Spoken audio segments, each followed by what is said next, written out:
Welcome to the 9 Elements podcast, brought to you by Restore Hyper Wellness. I'm your host, Eric Hinman. Each week, I sit down with trailblazers in the fitness, nutrition, and wellness communities, exploring how they optimize their daily lives for ultimate performance to do more of what they love. I'm a 5-time Ironman athlete, brand builder, and someone who is obsessed with health and wellness, structuring much of my day around fitness and recovery protocols. On today's episode, I speak with Restore Hyper Wellness CEO and founder, Jim Donnelly. Jim was a serial entrepreneur who trained for a marathon in 2015 and discovered cryotherapy. He loved how it made him feel, but didn't love the customer experience. So he put a business plan together and opened up his first Restore Hyper Wellness in Austin. Now with over 175 stores nationwide, Jim Donnelly is rewriting the script on proactive health and wellness.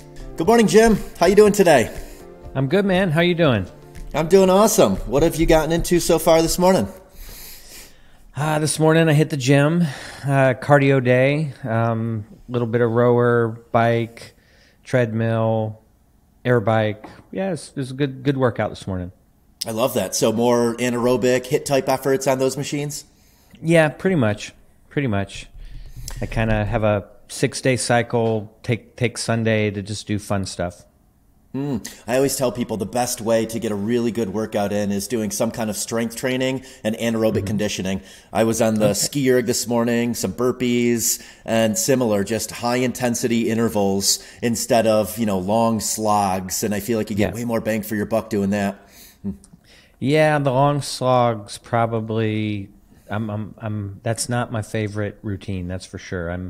I like activity, fun, switch it up. Definitely like to go hard and mix it up rather than the slog. Yeah. I save the longer stuff for outdoor activities, mountain biking and skiing and trail running. That way you're in nature and just there's some progress associated with it, with the landscape passing you by. And the gym is more for the strength training and the anaerobic efforts. 100% agree. 100%. So you're the mastermind behind this whole operation at Restore Hyper Wellness. When did you found it? Give me a little backstory on it, and I'd love to know some of your why in creating the business. Yeah, so about 7 years ago, I was 46. I've had a pretty active life. I was a high-level athlete when I was younger, went into the military, jumped out of planes, did all the crazy stuff that you do when you're young. Had a really active, adventurous life, and at 46, you're a little bit beat up. It takes you a little more to get warmed up and that sort of thing. I happened to be picking up my wife for lunch, and a person literally randomly walked by and said, "Hey, Stacy, I'm heading to cryo." And I immediately perked up, and I was like, "Cryo? What's cryo?" And so I hadn't heard of it in any meaningful way. So I said, "Hey, how about we go do cryo instead of lunch?" So we went and did cryo. I fell in love with it immediately. I, done thousands of ice baths, and I do like ice baths, but takes a little more to get up for that. But cryo, I immediately got it. It's like, makes me feel better. But the problem was I hated everything else about the experience. I hated the retail environment. It was priced ridiculously high. There was no way I was going to be able to get in a habit at that price. And I really didn't even like the people that were delivering the service. I thought they were kind of focused on money rather than making me feel better. And so I walked out of that first cryo session and said to myself, I can do this better. And that was the genesis of how Restore got started. So cool. And when you say feel better, tell me what feel better means to you. It depends on the day. Sometimes I'm hurt and I want to hurt less. Sometimes I'm sore and I want to be a little less sore. Sometimes I don't have enough energy and I want more energy. And so it does depend, but it is a tangible feeling. Sometimes it's as subjective as I feel like I'm walking out on cloud 9, where when I walked in, I felt maybe a little below my normal baseline level, but cryo does that. Like if you do a 3-minute cryo session and you don't feel like you elevated a little bit, I got to say that's probably a you problem, because for a whole bunch of reasons, it does make me feel better. Things like the IVs, I mean, 75% of people walk around dehydrated. So simply getting really hydrated makes you feel better in subtle ways. Compression, you're getting the soreness out. Red light therapy is another sort of boost in a variety of ways. So I think for the most part, it's pretty obvious that you feel better when you walk out. But better is definitely subjective in some ways. Yeah. So for me, I'm an athlete, and most people would think that feel better for me means eliminating soreness. But honestly, the reason why I do so much of what I do is for the mental clarity, the emotional well-being, the stress resilience. It's so much more than the physical side of things. Yeah. I just got my workout in this morning. I like working out early in the morning before any cognitive tasks because I know I'm going to have tremendous mental clarity and energy from it afterwards. So it's almost more for that than it is the physical side of it. And same with all of these different, self-care protocols of getting cold, getting hot, red light therapy. The feeling for me is just as much mental, emotional as it is physical. Yeah, I totally agree. I definitely have a different feeling about myself when I've done these modalities. And a lot of it is I'm just in a better mood. I certainly think I have better cognitive abilities. I'm more into what I'm doing. I have more energy, all of these things, which I think that you can trace every one of them back to some physiological thing that is happening in your body. But I think the main headline for people is that whether it's from a mental perspective, physical perspective, you do walk out of a restore modality in a better place than when you walked in. Can't agree more. There's a sensation associated with it. It's not like some supplements where maybe it's doing me good, but I don't really feel anything. You certainly feel a certain way after doing cryotherapy or sitting in an infrared sauna or even the mild hyperbaric oxygen. You feel a certain way immediately afterwards. And I'm very feeling based. I enjoy science, but ultimately, did I feel a certain way afterwards? Yep, 100%, 100%. The human beings need quick reinforcement. When you hear things like, well, if you work out on a regular basis, you will become more fit, you will be more healthy. The human brain, in some ways doesn't work like that. The human brain wants quick, immediate sort of feedback. And so what we say is we want to get you in this virtuous feedback loop. You do something at Restore, you feel better. Because you feel better, you want to do it again. The more you do, the better you feel, the more you do.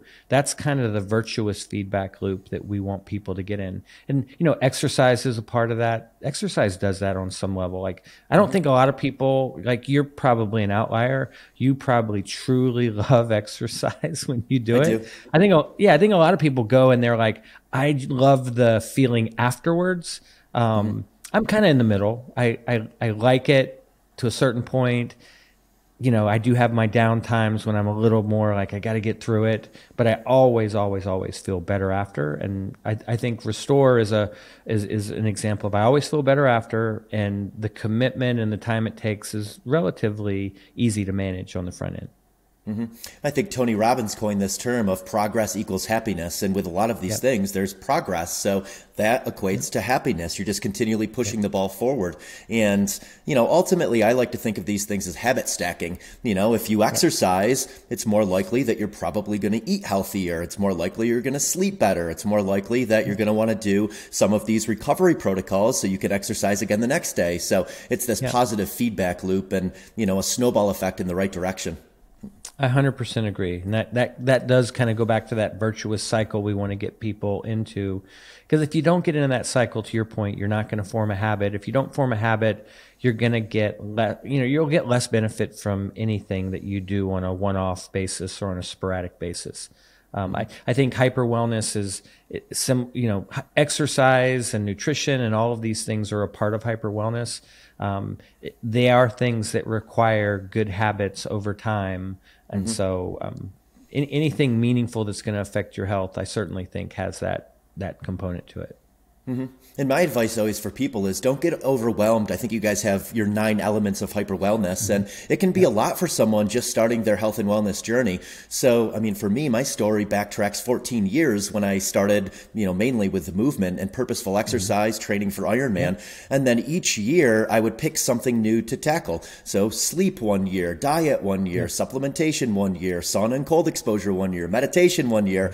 And, once you focus on these things for, I think they say 60 days is what it takes to form a habit, then it's in your daily routine and you can move on to the next thing. So I think it's important for people to start with one and just really master that one and then start dabbling in the other ones once you've mastered one of them.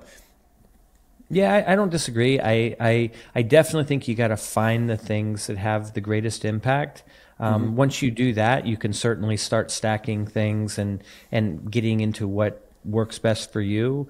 I don't think it's a one-size-fits-all thing for any human being. I think you do have to kind of play with things. I think that's true of diet. I think that's true to a certain degree of exercise. It's certainly true of hyper wellness modalities. And, once again, I always go back to the secret weapon that we have at Restore is you feel better right away. And therefore, the feedback loop is, I want to do that again. And that's important to forming a habit. And once you're in that habit, you're in a much better position to get long-term benefits. Yeah, people remember you most based on how you make them feel. It's so true. Yeah. What is your favorite modality of your 9 elements of hyper wellness? Is it still the cold? Yeah, I love the cold. The cold was my sort of entry point into Restore, certainly my entry point in what we now call hyper wellness. I've never had a session of cold where I walked away not feeling better.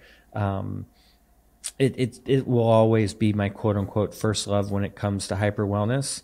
And I like all the modalities for different reasons. I love saunas. I love saunas because it clearly does some really good things for you. I always feel sort of refreshed and you're detoxing, all these sort of things. But it's also my time to sort of be to myself, and I can meditate at the same time. There's nobody else that's sort of tapping me on the shoulder, hey man.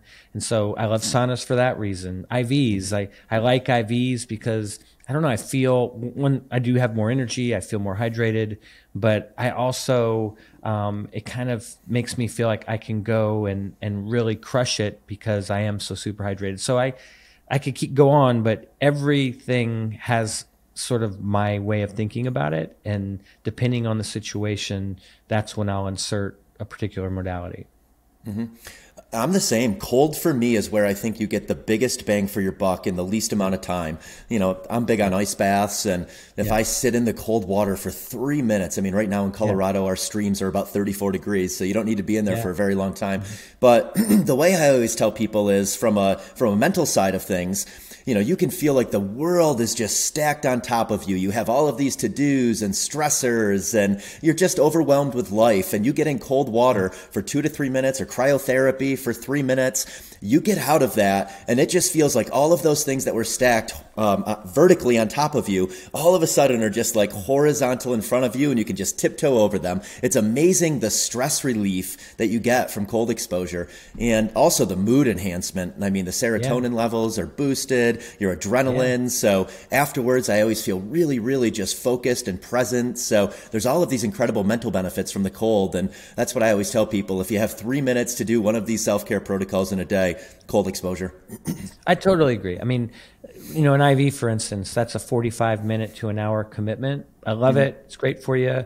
By the way, you can't do it as often. If you do an IV a couple times a month, that's a pretty good regimen. That's a pretty regular regimen. But cryo, I mean, there are days when I do cryo or an ice bath more than once. And people always ask me, what's my favorite? Do you prefer cryo or ice baths? I said, honestly, I like them both. And I like them both for different reasons. But they're both great, and they both give me that same feeling. It's harder for me to have a cryo chamber at home, obviously, so I have an ice bath at home.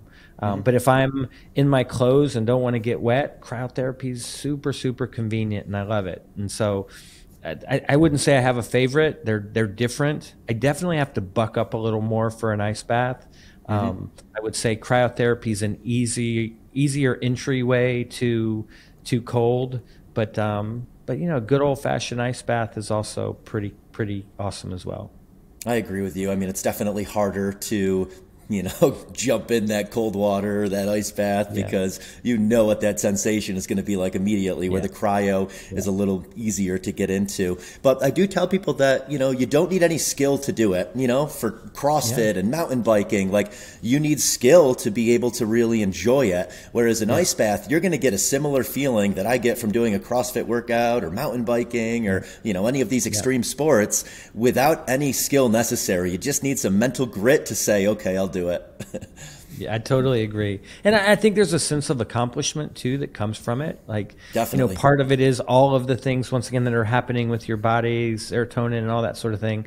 But I do think from a mental perspective, you have overcome something that's got some difficulty to it. And I think you feel good about that part of it as well. And there are days when I'll get in an ice bath for 3 minutes. There are days when I'll get in an ice bath for 11 minutes. And I sort of have these little hurdles that I try to get over. I want to get to 3 minutes, and once I'm there, I'll try to go to 4 minutes, 5, and it's great. But by the way, I don't think you need to be in an ice bath for 11 minutes. That's a little, there might be a little bit of a masochist in me, on days that I'm doing that. But once again, I do get a sense of accomplishment having taken that first step, gotten through it, and then stepping out and feeling fantastic.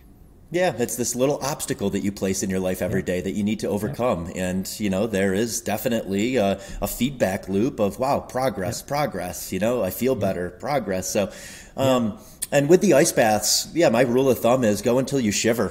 For people who do ice baths all the time, you may have to stay in longer and you may have to go colder than someone doing it for their third time, where they might only be in 50-degree water for 2 minutes and they start shivering, and you got what you need out of it. So that's my protocol whenever we have new people over here doing ice baths or giving guidance on cryotherapy is, if you're shivering, you got the benefit of the cold exposure.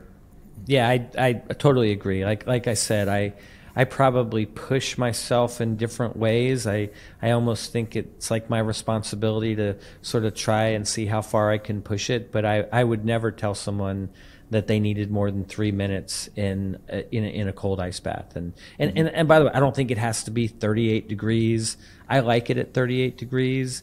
45 degrees is fine. 49 degrees is fine. You'll find your temperature. And to your point, as long as you get to a point you're shivering, that's all you really need to do.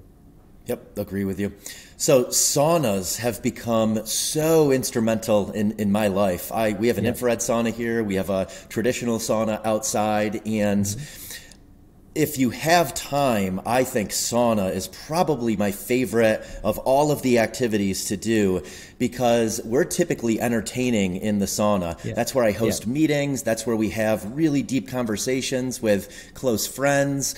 And it's just amazing the vulnerability that the heat brings out in you, and the mental clarity that the heat brings out in you. And your phone is going to overheat in just a few minutes in a hot traditional sauna. It's going to overheat pretty quick in an infrared sauna as well. So you have to be present with the people. So I've been telling people, like, sauna meetings. I think sauna meetings are the way to go. If you have important matters to discuss, have someone over for a sauna meeting, go to a restore, have a meeting in an infrared sauna. You're going to get so much out of it, because you're just going to have this tremendous mental clarity and presence with the people that you're with in the sauna.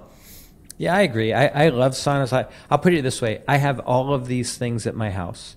And there's a reason I have them at my house. I want to access them as often as possible. Now, that's not necessarily realistic for everyone. That's why we want to have a restore within 50% of the entire population in the U.S. at some point, so that you do have that same level of accessibility. But I 100% agree with you. I do tend to stack things in that I'll go into the sauna and I'll read. That's my reading time. Or I'll go in the sauna with my wife, and that's the time we really connect. Or I'll, to a certain extent, for the first 10 minutes, I'll go in with my phone and I'll call my mom, or I'll do a quick business call. So I do try to make it fit into my life. I have a hyperbaric chamber at home. I have a hyperbaric chamber at the office, and I will literally do meetings from there. And so that's an hour where, number one, I can control the the dynamic and no one can touch me because I'm inside the chamber, then I can get on my computer if I want. I can take a nap if I want. I can make some phone calls if I want. By the way, it's probably better not to take your phone into the hyperbaric chamber, not to take your computer into the hyperbaric chamber, but sometimes that's unrealistic. So I'm with you in that finding ways to make your hyper wellness journey as productive as possible is certainly a dynamic for me. Sometimes, though, I do consciously go out of my way to make sure there are no phones, there are no computers, and it isn't about being maximally productive. Sometimes you got to tap out of that desire to be on that treadmill of, I'm going to maximize every single minute of every single day. Yeah, I get a deep tissue massage every other week. And for me, it's more just being able to tune out for 90 minutes and just have this meditative time, because we are always just so overstimulated. So I think it is important to consider some of these things like a meditation time as well, or a learning time where you can listen to a podcast. So there's so many things you can do within these where you're multitasking without multitasking. Do you do contrast therapy at home with your sauna and your ice bath? Or are you going back and forth between the two? I am, and I do it in a variety of ways. So I have two plunge pools next to each other. One's hot, one's cold. So I'll do contrast therapy in that way. I'll also do the sauna to the cold and back and forth with that as well. So I've done it both ways. I don't know which I prefer. I like them both for different reasons. And you can kind of replicate that too at a Restore. I know that many of your locations, you have the infrared sauna and then you have a shower right next to you. So you could theoretically, be in the infrared sauna for 20 minutes with it cranked at 168 and then go take a cold shower and go back into the infrared sauna and replicate it there if you're not able to do this at your house. Yeah, you can also do cryotherapy you can go from the heat to the cryotherapy. So there's lots of ways to do contrast therapy at Restore. I mean, obviously when you come out of the sauna, you want to be dry when you go into the cryotherapy chamber, but that's relatively easy to manage. Contrast therapy is my favorite way to do heat and cold for sure. I think it just makes me feel better. Same. So last year in June, I had a mountain biking accident in Bentonville, Arkansas, and I had a nasty, nasty skin tear. I don't know if you can see the scar or not, but on my elbow from the fall. So it literally ripped the skin all the way down to my bone, back to my elbow. And it wasn't healing after about 4 or 5 days. I was sending pictures to one of my friends who's a surgeon back in upstate New York, and it had some necropic skin, meaning oxygen wasn't getting to that skin, and that skin was dying and the cells were dying. So he recommended that I do hyperbaric oxygen, and I did. I came to you guys and was doing the mild hyperbaric oxygen chamber for about 2 weeks, and it was amazing over that 2-week period how it healed, how it helped get oxygen to that oxygen deprived tissue. So I tell people with skin wounds only because, that's what I've dealt with. I haven't luckily dealt with any, significant diseases or anything that you might also use a hyperbaric oxygen chamber for. But it was incredible in helping me heal that skin wound. So I was blown away. Yeah, I mean, there's a ton of good reasons to use hyperbaric oxygen therapy. Typically, we don't see people come in for wounds. We see them come in for a variety of other issues. We see, for instance, a lot of young athletes come in with concussions. Hyperbaric oxygen therapy's traditionally been good to help with things like that. I've torn my meniscus multiple times. Areas of your body like that don't get particularly good oxygen flow are really awesome when it comes to hyperbaric. My son just had a knee surgery. He's a 15-year-old kid, and we, of course, threw him in the hyperbaric chamber afterwards. And, whenever you do that, you'll hear it all the time. I went back to my surgeon, and he was like, how the hell did you do that so fast? And, well, I went to Restore, and I got into hyperbaric oxygen therapy. I did compression. I was doing cryo.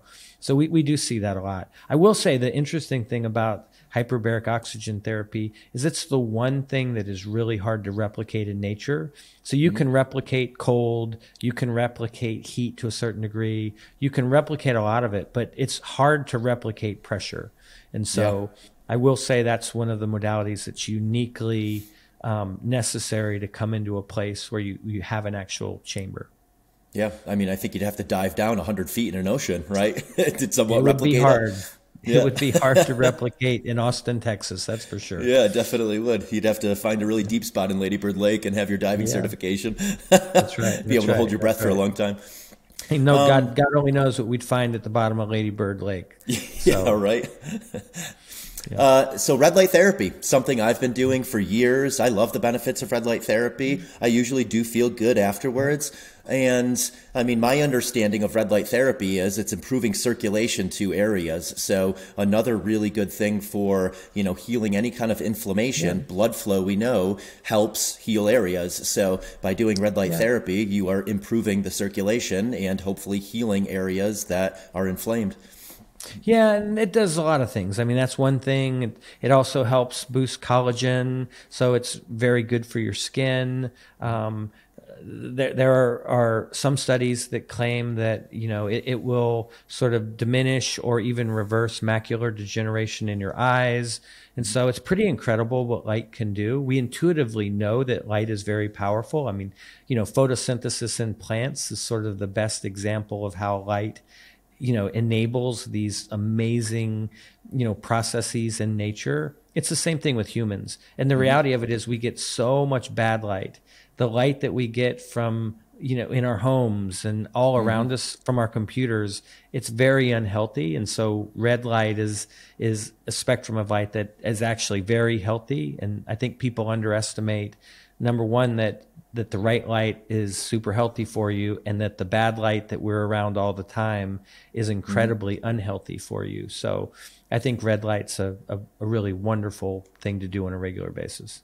Agree. And I was listening to a Huberman podcast recently, and I believe he said that studies on various spectrums of light date back to the 1920s. I mean, we think of a lot of this as new technology, but, some of these studies go back 100 plus years on some of the things that, we're doing at Restore Hyper Wellness. Listen, we say everything we do is a seminal thing.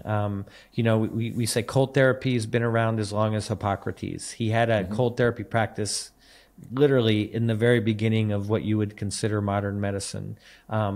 Hyperbaric oxygen therapy, decades and decades of that being used for a variety of purposes. There's a reason that you get an IV as the first thing when you check into a hospital. I mean, I could go on and on and on. Everything we do is tried and proven. There are scientific and medical studies that support what we do. Now, we'd like for there to be more studies, and over time, we will in fact do more studies. And I always say a lack of evidence is not necessarily a lack of efficacy. It's really hard to do studies in the sort of format of a FDA type study. It's millions of dollars in some cases. So you haven't really had a player big enough to go out and spend millions of dollars to do the type of cryotherapy study or the type of red light study or that sort of thing. But you're definitely seeing studies, but over time, we want to be that player that has the resources and more importantly, has the distribution. We do 2 million services a year.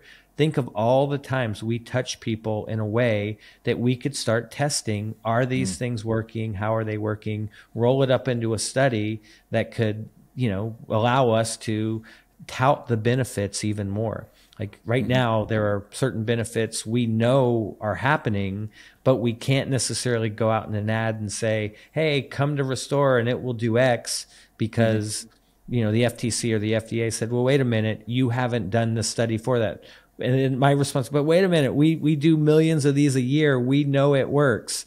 And so that's the interesting conundrum in the sort of medical and wellness space. And I think we will solve that given the growth and given our distribution and given the success of Restore. Sure. I mean, my metric for all of this is do I feel good after? Do I feel good in the days to come? Because things like alcohol or drugs, you might feel good in the moment, but you don't feel good afterwards. So I think that's a metric for life is, do I feel good after doing it? And do I feel good for the days to come? And if you do, then what you're doing is probably something that's good for your mind and body. I agree. And by the way, I am certainly not a perfect human being. I don't necessarily eat right all the time. I consider myself a foodie. I love sweets. I like staying up late. I like a good tequila. I like a good margarita, which is a bad way to do tequila because you got all the sugar. But for me, it's the construct is it worth it? And there are times when it is worth it to me to go out and have several drinks with my friends and celebrate. But on a normal Tuesday night, I'm probably not going to do it. There are times when it's worth staying up and tripping the light fantastic. But on a Monday night, generally speaking, I'm probably not going to do it. So that's the way I navigate it. And you know, I certainly gravitate towards having a construct that helps me do all the right things for my body. I want to live longer. I want to be, you know, have this notion of health span to extend as far out in my life as I possibly can. But I also say to people, find a way to balance it. Find your right balance. And use these obvious things as your guide. If it makes you feel better, or excuse me, bad after the fact, do less of that. If it makes you feel good after doing it, do more of that. It's as simple as that. And then every now and again, we're humans. You can be a little irrational and, you know, go off the rails a little bit sometimes. Yeah, I agree with you. You know, I very, very rarely drink anymore, but my rule of thumb for years was I'm only going to do it if it's going to greatly enhance the experience. If I'm in Napa Valley on a wine tour, having some wine is going to greatly enhance the experience. You know, if I'm at a wedding and everyone is toasting with champagne, it's going to greatly enhance the experience. So, you know, I'll do it with those in those situations. But outside of that, I mean, I enjoy my structure around health and wellness. I just feel like I thrive from it. And, you know, I'm cognizant also with late night activities. So Sarah and I just saw Rufus at Red Rocks a few weeks ago. And, you know, I knew that I was going to be staying up later than usual by going to that concert, that, you know, I was going to be highly stimulated with bright lights, which, you know, is going to definitely affect my sleep and probably affect the next day and my mental clarity the next day and my exercise the next day. But, you know, it was worth it to go to that. But I am cognizant of things like that where I'm very rarely doing late night activities that are highly stimulating because I know how much it's going to affect my next day, and I love my next day too much to affect it. I 100% agree with you. Like I said, that my construct is it worth it? And if I can answer yes to is it worth it, then okay, I'll indulge a little bit. But you know, I'm kind of the same way. I don't drink that much anymore. I like to think I'm in the moment and can have fun whether I drink or not, and I think that is true. And I think that does come with age, where you realize, yeah, I thought the alcohol was making this more fun, but I'm actually going to have fun regardless. But like I said, I'm not going to get on my high horse, and when someone goes out and has a couple drinks in a fun social situation, it's like, of course. One part of being healthy is doing things with people that you love and doing things with people you care about and doing things that give you purpose. So, you know, sometimes, you know, there's a negative associated with a positive and they kind of balance out. So I don't think that hyper wellness can be effective if it feels like a chore all the time. It's got to be a habit. It's got to be incorporated into your life in a way that's not too much of a burden. It's got to make you feel better every time. It's got over time, the habit has to lead to even higher level health benefits and that sort of thing. And fortunately, I think that is 100% true. I mean, we live in a world of sick care treatment in America. You get sick, you go to the doctor, you go to the hospital, and they treat the sickness. We are the exact opposite. We want to keep you healthy. We want to keep you from getting the things that are going to require sick care. And along the way, you're going to have a much better life. You're going to have more fun. You're going to have more enjoyment. You're going to be able to do it longer. You're going to be able to do it more intensely. And that really is the mission of Restore. Make hyper wellness affordable and accessible so people can do more of what they love. And by the way, it's not more expensive necessarily. I hear people say all the time, man, it's expensive to be healthy. Well, it doesn't have to be. And once again, our mission is to make it affordable and accessible, but all of it's not coming to a Restore and pulling out your credit card. A lot of hyper wellness has nothing to do with spending money. And so kind of thinking of that in a holistic way, I think really helps people navigate can I afford to do this? Like you say, you don't drink a lot. Like when I go out, I don't buy a bunch of expensive drinks anymore, and I have just as much fun, and I come home and I've spent $100, $150 less than if I'd been drinking. So there's lots of examples like that. For thousands of years, people have been exposing themselves to cold therapy as a means of recovery. The cold shock response helps give the body an energy boost, improves cognitive function, aids in circulation, and shapes our overall natural defense systems. At Restore Hyper Wellness, cryotherapy treatments are the best way to chill out. Choose from whole body cryotherapy, which immerses you in a world of sub-zero temperatures for a few short minutes, or local cryotherapy, a great way to enjoy the same benefits of whole body cryo in a specified location like your knee or another body part. Want to try it out? 9 Elements listeners can receive 20% off your first Restore service using the code ELEMENTS20 when making your first appointment. That code again is ELEMENTS20 to save 20% when booking your first service with Restore. Movement is medicine is my moniker. Yeah. So I completely agree with you that a lot of these elements of hyper wellness are medicine. It's my medicine every single day. So I don't have to resort to actual medicine or, physician's care. And so I know one of your 9 elements of hyper wellness is connection. And you can think of connection in many different ways. I think a lot of people think of connection as going out to get drinks. And for us, we splurged on our backyard. We have a sauna, we have cold plunges, and that's how I deeply connect with people. That's how Sarah deeply connects with people. We invite people over here to do the sauna and do the cold plunge. And I feel like my conversations are even better than they were when, I was out drinking with friends. And I feel great the next day. So, I think you can get your human connection along with some of these hyper wellness routines instead of doing it where you're not going to feel good the next day, like going out and having drinks. I agree. By the way, I think take movement and exercise. To me, it's always more fun with somebody, with a group, with the people you care about. And, whether there's a little bit of a competitive dynamic, whether that's a little bit of social dynamic, I absolutely think the best way to do these things is to integrate sort of your sort of tribe and your people. But, for me, connection is doing things with people that are meaningful to you and doing things that give you a sense of purpose, give you a sense of fulfillment.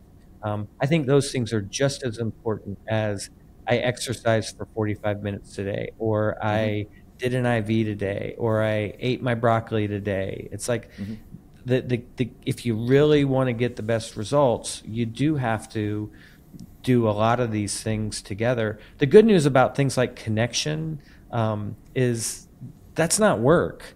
Like if it's work, then you're connecting with the wrong group of people. If a sense of purpose is a chore, then you're probably not doing the thing that gives you a true sense of purpose and fulfillment. So all of these things are not a chore. And if they are a chore, find another way to do it.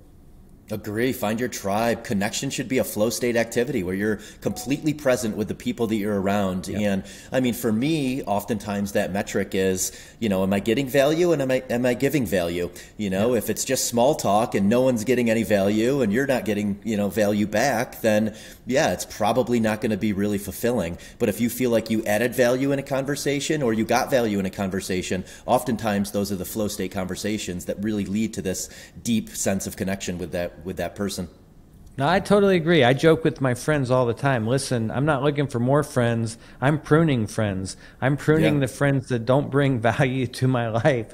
If you're not enjoyable, if we don't have a good time, if I don't pull something positive out of it, then I'm probably going to spend less time with you. And so, like I said, I joke that as I get older, I prune more friends than I add, because I do think that you make decisions and you have limited amounts of time. And so gravitate towards the things that bring you joy, gravitate towards the things that make you feel better, gravitate towards the things that make you a happier human being. And I do think that, some of the things we do remove some of the obstacles that keep you from being able to do the things you love, that get rid of the pain so that you can go do more of the things that help define who you are. I mean, and the thing I'll also say is it's not always some big thing. It's not always someone's training for a marathon. It's not always that someone's, an elite world-class athlete like you.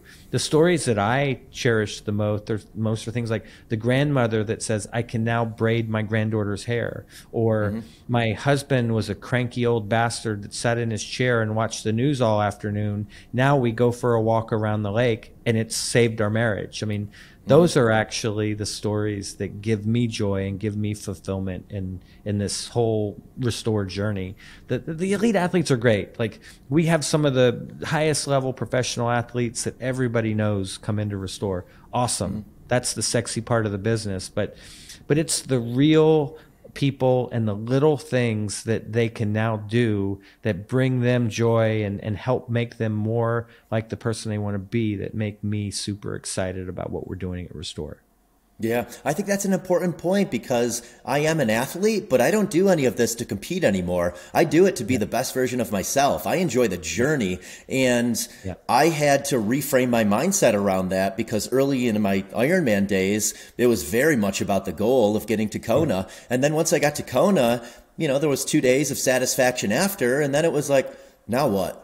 And I realized that it was more about the journey. It was about what got me there. It wasn't the race and completing the race and, having this badge of honor. It was the days that led up to it that got me there, that I enjoyed the journey, and I enjoyed that I had become the best version of myself, and I had tested my physical and mental limits on a daily basis. So I agree with you. And I think a lot of athletes eventually come to that realization that you need to enjoy the journey, because, that ego trip at the top it's not sustainable. It's only going to last for a short amount of time. And it's really about enjoying it day in and day out, and being the best version of yourself day in and day out. No, I agree. I'm competing against myself at this point. To your point, I haven't competed in the true sense of what I used to think of competition in many years. I'm 53 at this point. I'm generally in better shape than most of my friends. And I push them, say, hey, dude, like, you're 53, not 83. You can do more, but I'm not competing with them anymore. I am competing against myself and trying to be the best version of myself. I did an Everesting event a few weeks ago where you hike the equivalent elevation of Mount Everest in 36 hours. Of course, there was a sense of accomplishment completing that, and they definitely make you want to get that red hat at the end. But the part that I really enjoyed is I made some friends that I will absolutely stay in touch with. I'll do more events with. I'll travel with them. I met one of the investors in Rambler, which is a sparkling water brand that's based in Austin. And I got home and there were cases of Rambler waiting for me on my doorstep, because he was like, hey, dude, congratulations. Just thought I'd send you something to make you, like, that was the stuff that I really loved, like the friendship, the kinship, the seeing some inspirational stories. And by the way, everyone that didn't make it up to the top, they had their own version of an inspirational story. Maybe they didn't make the Everest elevation, but they made Kilimanjaro. But during the training, they had lost 50 pounds and they were an entirely different human than before. So I love that part of it. It's not always about you made it to the top, you made it to the highest level, you beat your friends. And I was proud of myself. It was super hard. One of the hardest things I've done as a 53-year-old. I kind of walked away, so you still got it, and not in the same way as when I was 25, but it felt great. And obviously there's a ton of movement in that and a ton of training that goes into it. But all of that made it fulfilling, not just the walk up on the last descent when you get your red hat. That was the cherry on top. But to your point, I haven't worn that red hat since. It's hanging on a hook in my closet. By the way, no one gives a shit. Like, if I wear that red hat out and around in Austin, no one even knows what it is. And so if you get too wrapped around the axle about that kind of thing, you will be perpetually disappointed, in my opinion. hmm I love that you mentioned the human connection side of those events, because the same for me. In Ironman, I met some of my best friends, and I've been doing these events called High Performance Lifestyle Training, HPLT, that Brian Mazza puts on. And I've met so many incredible people through that, because it's attracting people that, again, are just, they want to be better than yesterday. They're incrementally pushing the ball forward every day. They're entrepreneurs, they're risk takers, they're just seeking betterment. So I agree with you. I haven't been to one of the Everest events. I love what Jesse Itzler's doing, though, and I can only imagine the type of caliber of people that it's attracting. I know the Super Coffee guys have done quite a few of them. They're in Austin as well, and I love those types of events, specifically for what you just said. The people that you get to meet, you just develop these lasting bonds with them because they're like-minded people. You know, you're seeking discomfort together, you're bettering yourselves together, and there's this fraternal type bond formed from that. Yeah, I think shared experience is super important. I don't think in society and that we have enough shared experiences anymore. I think people are more isolated and they're on their computer more and all those sort of things. The sort of shared experience dynamic of that event was definitely something that I'll cherish. And it's not like I'm going to be friends with everybody that I met on that particular Everesting event. But I tell you what, in the moment, it was pretty nice. And I can think of literally 50 different situations on that mountain where my faith in humanity was redeemed. I was inspired. I was inspired by folks that weren't in as good a shape as me. I was inspired by young people, old people. It was really cool. And I do think that's certainly a component of exercise and all the other things that we do. And we try to make shared experience a part of the Restore experience. When you come in, we always say, we try to make our places fun, social, and transparent. And when you have an environment like that, you get community and shared experience and people talk. Why are you here? Why are you here? And that's a very different thing than going to a doctor's office and sitting alone in a little treatment room. And when is the doctor going to come? I'm sitting here naked. It's kind of cold. And then when he comes in, he talks for 3 minutes. Like no one likes that. But at Restore, you literally are part of a community. You literally are talking to people while you're getting your treatments done if you want to. To me, that's just as important about Restore, and does tap into some of those elements of hyper wellness, connection, and that I think are super important. Yeah, I love that you were intentional in making it a community-oriented space. It's an open floor plan. People doing Normatex are next to each other. People doing IVs are next to each other. People are, mingling, going in and out of the different modalities. So I love that you set it up that way, where there is this opportunity for chance encounters with like-minded people. Listen, some of the things we do would be intimidating or are intimidating. When you say to somebody, come do cryo at negative 250 degrees, that sounds intimidating. But you walk into Restore and you're up next to do cryo, and the person coming out of the cryo machine is a grandmother or is a 14-year-old kid or something like that. You say, well, wait a minute, like I can do this. This is not inaccessible for me. Or you're sitting in a row of people doing an IV, and you see that it's literally people from all walks of life, all ages, all fitness levels, and you feel much more comfortable doing it and trying it and feeling comfortable about experimenting with what is going to be the best thing to give you the best efficacy. Talk to me a bit about IVs. Do you have a favorite drip? I think you guys also just recently came out with an NAD plus shot, so you don't have to be there for 45 minutes. And it seems like NAD is on the tip of a lot of people in the health and wellness tongue as something that, can really help with cellular aging. Yeah. I kind of put the IVs into two buckets: the benefit bucket and all the good things that I know it's doing for me, and then the enjoyment bucket. So I have a particular IV with specific ingredients that I will always do on a night that I'm going to go out with my wife. I'm going to put B12 in there. I'm going to put glutathione in there. I'm going to put vitamin C in there. I'm going to put a few things that, number one, give me energy. Number two, make sure I'm going to feel better the next morning, because that is one of those moments where it's probably worth it to have a drink or two. So that's sort of one bucket. Then I've got the bucket of where I'm really focused on my health and addressing an issue. And that might be because I have a micronutrient test that tells me I'm deficient in something. That might be, the macro environment of coronavirus, and I'm trying to have as strong an immune system as I possibly can.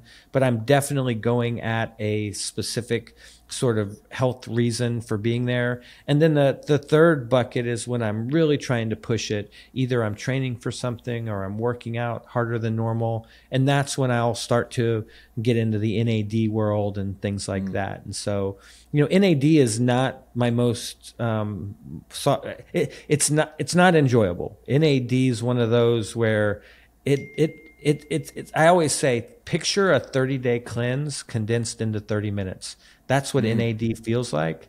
But I will say that I've got some of my best performances after NAD. I've got a lot of PRs. I go and I crush it when I'm, working out after I've done NAD. I definitely feel better. But I also will admit I like the shots. That's kind of the slightly wimpy way to do NAD, in that you don't sit through 30 minutes of like a beat down. You get 10 minutes of, you kind of feel it, you got NAD, but you're also not like, holy crap, that's rough. The NAD is kind of funny. Like, you are in a way detoxing your body in a relatively short period of time in an intense way. And so oddly enough, the worse it makes you feel during the drip, people actually want to do it more, because they associate it feeling worse with, well, shoot, I really needed that. And a lot of times it's true. Like, if you drink more, if you did recreational drugs, things like that, NAD, I fundamentally believe, would actually feel worse than if you are a clean eater and you walk in there and you're in really good shape, because that is part of the point of NAD is to sort of stimulate this fusion and fission where you are doing a bit of a cleanse. Fascinating. And, I think it's important to, get some labs done so you understand your biomarkers, and then 100%. You can understand, where you might be nutrient deficient with some of these things, where you can get it, directly into your system. I say all the time, a lot of people know more about the chemistry of their pool than the chemistry of their body. Crazy. Like, they literally will know the pH of their pool.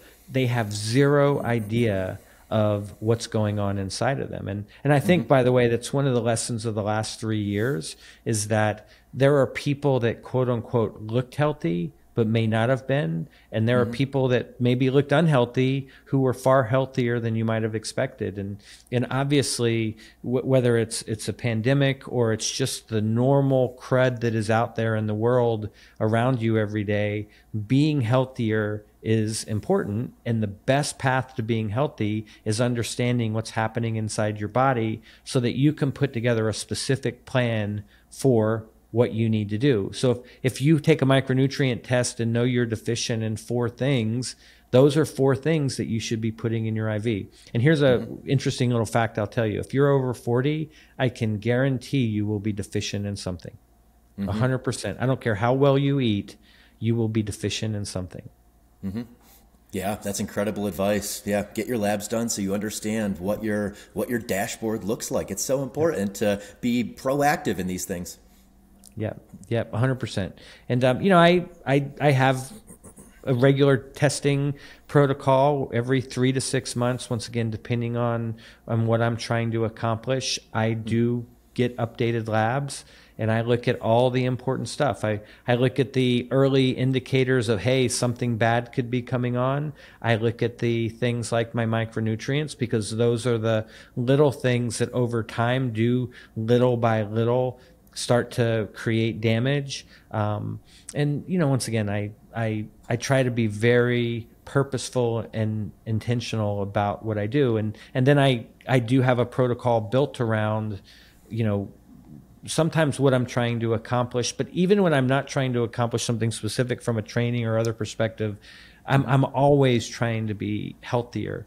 And, I have a 15-year-old boy and a 13-year-old daughter that are unbelievably athletic. And so even when I'm not training for something, it is very important for me to still be able to remind my son on some level and my daughter on some level, I still got you on a lot of these things. I can still go toe to toe with you. We can still go out and we can go hard at each other and all that. So, everyone's got to have their why, and that's part of my why. And if you don't have your why, then I would say that's a you problem. Go find something that makes it worthwhile to be healthier and want to stay healthier for a long time. Mm-hmm. Yeah, I mean, I think a lot of us now are reshaping performance as we age. I'm 42, you're 53. I mean, knock on this wood table, I haven't had a down year yet when it comes to strength or anaerobic capacity.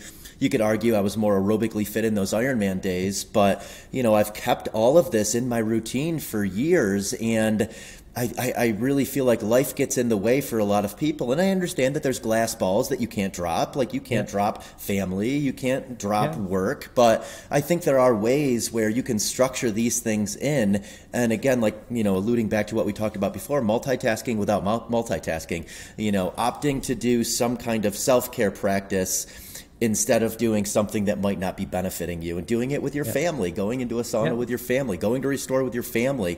And I also think it's so cool that your kids have access not only to Restore, but your knowledge in this. I didn't have this knowledge when I was a high school athlete. I wasn't doing any recovery protocols. I didn't, I thought I had to go to a doctor if something was wrong. So it's really cool that you've been able to, help your children also understand this, different side of preventative healthcare. Yeah, it's really, my kids love Restore. They're proud of Restore. Their friends go into Restore and do cryo and do IVs and that sort of thing. We live in Texas in a very high level sort of athletic environment. The high school my kids will go to is, one of the top athletic high schools in the country. So it's really cool for them to sort of see that their friends really do appreciate Restore. I mean, my son's gotten to the point, and my daughter almost as much, not quite as much because she's a little younger and hasn't done as much as he has. He could do this podcast. He could do this podcast and tell you his version of why he goes to Restore and why he does ice baths and why he does all the things that we have. Now, it would definitely be different. It would be from the mind of a 15-year-old boy, but a lot of it is similar. And he's heard the words and he's heard the concepts of the sooner you start, the better results you're going to create in terms of your long-term trajectory. And the sooner you start, the sooner you form these habits. And the sooner you start, you figure out ways to incorporate it into your everyday life. You figure out ways to do it with your buddies. You figure out ways to make it fun. And so my goal is for my kids to be incredibly healthy, to be healthier than I am, to live longer than I am, and to do wonderful, meaningful things, much later than most people think of. My goal is for my kids to be able to do a marathon when they're 100. And I actually think that if they get on the right path and do the right things, that will 100% be possible and achievable. I love that you're manifesting that for them. I feel like we're taught at a young age about compounding interest instead of compounding consistencies when it comes to self-care protocols. And I think that should be taught too, because health is wealth. If you feel good for a long time, if you have, a long health span, you're going to live this amazing life. Money doesn't matter at a certain point. You need enough, obviously, to be able to, buy coffee and food and have shelter. But, there comes to a certain point where I think these compounding consistencies of healthcare are much more important than, what we're taught early is like, go out and make money and go out and get a career, go out and work. Yeah, listen, I tell people all the time, I don't give a shit about money. I that's easy for me to say. I've done well in my life. I have plenty of money, but money is not what motivates me. But I would say to people that are motivated by money, you're going to do better if you're healthy. You're going to do better if you have more energy. You're going to be better if you're cognitively more capable.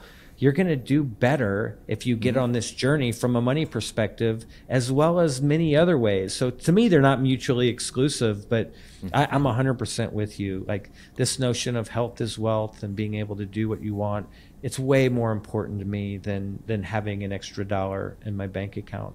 But I will say it is a really important part of what allows me to be the CEO of Restore and to exert the energy, both mental and physical, that it takes to sort of get up and grind through this every day, and then go home and be a good husband and be a good father. I mean, it's exhausting sometimes, but just because I had an exhausting day at work doesn't mean I get to go home and be a shitty dad or be a shitty husband.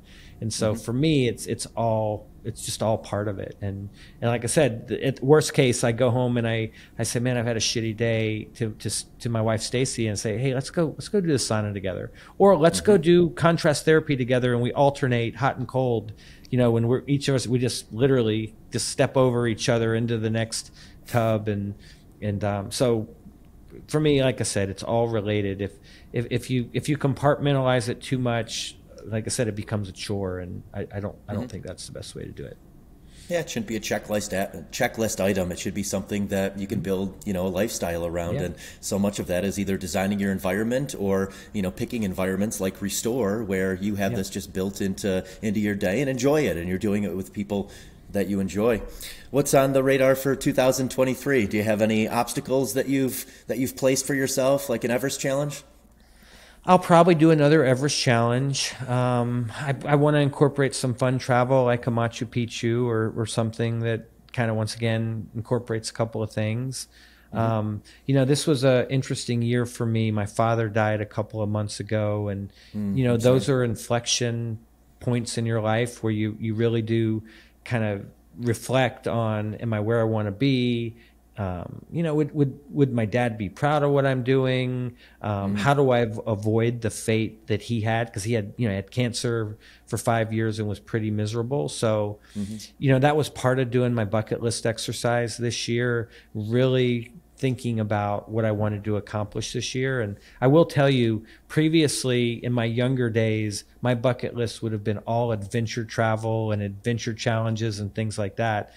That's like 10% of my bucket list now. Like, I've got items around mental health. I've got items around creativity. I've got items around philanthropy and business goals and financial goals and this much wider sort of spectrum of the things that in their own way are challenging and interesting. And, I've got an item on there: go and learn how to dance well enough that my wife will actually want to go dancing with me. That for me, by the way, is very uncomfortable.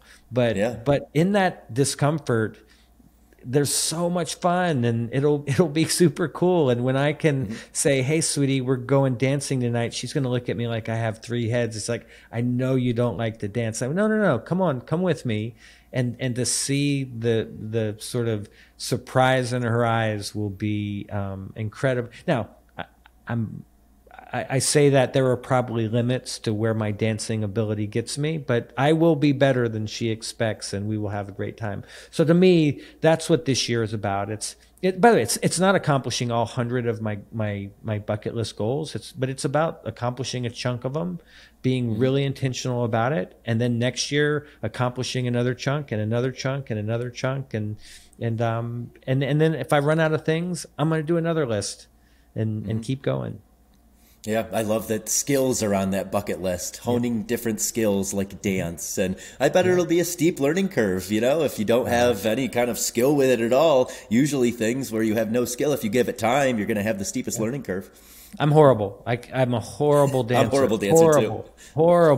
Horrible. But I shouldn't be. Like, I'm a fun-loving guy, and I'm not that self-conscious. So I'm gonna crack that puzzle this year and so have some fun with it. But like I said, I don't think all the challenges in life as you get older have to be physical. I think there are a lot of really cool ways to challenge yourself. And once again, this whole notion of hyper wellness is a really good way to put you in the best position to be able to do those things, whether, once again, it's mental or physical.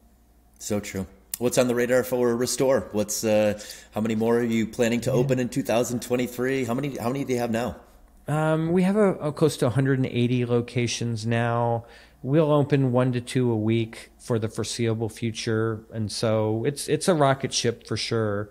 We'll cross the 200 number, in the springtime, and we'll keep going. I think order of magnitude, we'll do well over 1,000 locations in the United States. And then I think we'll start to tackle international markets. One of my bucket list items, going back to that, is I want to restore in every place that I've lived.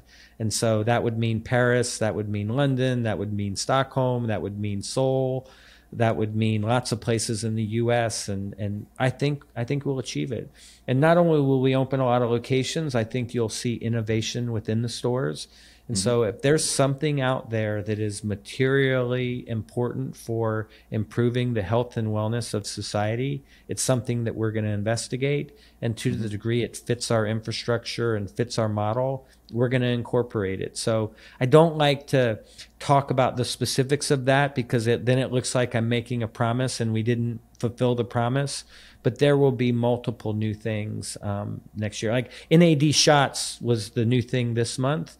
And so that was just a variation on something we already did, because we do NAD IV. But there will be things that are both little refinements. There will be new combinations of things. And then there will be entirely new things that won't come as a surprise, but are sort of big things out in the world. Whether those be the sort of the peptide worlds or the hormone worlds, or, all the other things that are fairly obvious. By the way, we won't do all of them. There are lots of things that we won't do.